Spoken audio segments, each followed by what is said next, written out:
Nearly 2 years into Russia's wider war on Ukraine, the Ukrainian Army's 4th Tank Brigade has settled on a pair of T-72 models as the main equipment for its 4 tank battalions, each of which has around 30 tanks.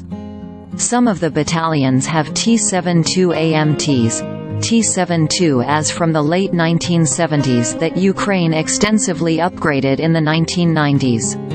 Others have T-72 M1s, which are T-72 as the Soviet Union and other Warsaw Pact countries improved with additional armor. Poland and the Czech Republic both manufactured the T-72 M1 under license, and each has pledged scores of the 45-ton, 3-person tanks to the Ukrainian war effort.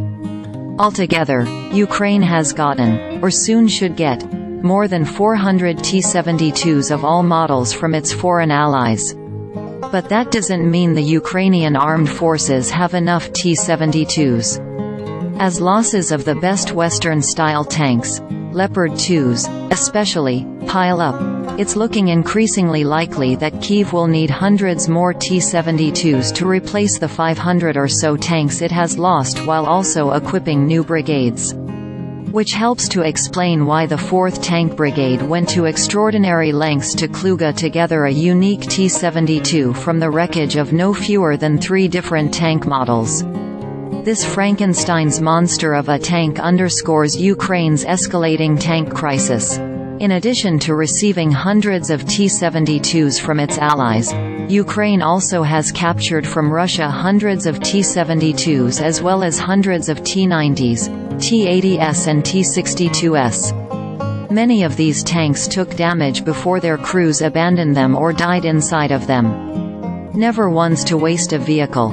The Ukrainians some time before this spring identified 3 partially wrecked ex-Russian tanks that, added together, still made one functional tank.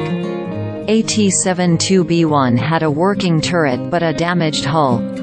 AT-72B3 had an intact hull but was missing a road wheel. An obsolete T-62 had wheels to spare.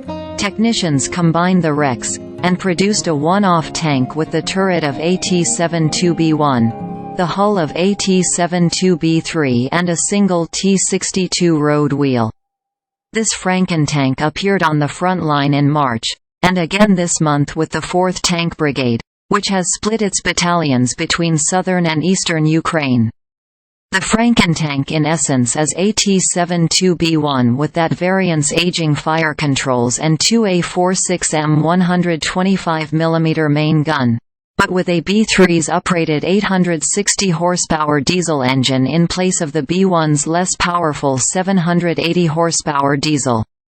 It's ugly and weird and probably less capable than the 4th Brigade's best T-72 AMTs, but more capable than its T-72 M1s.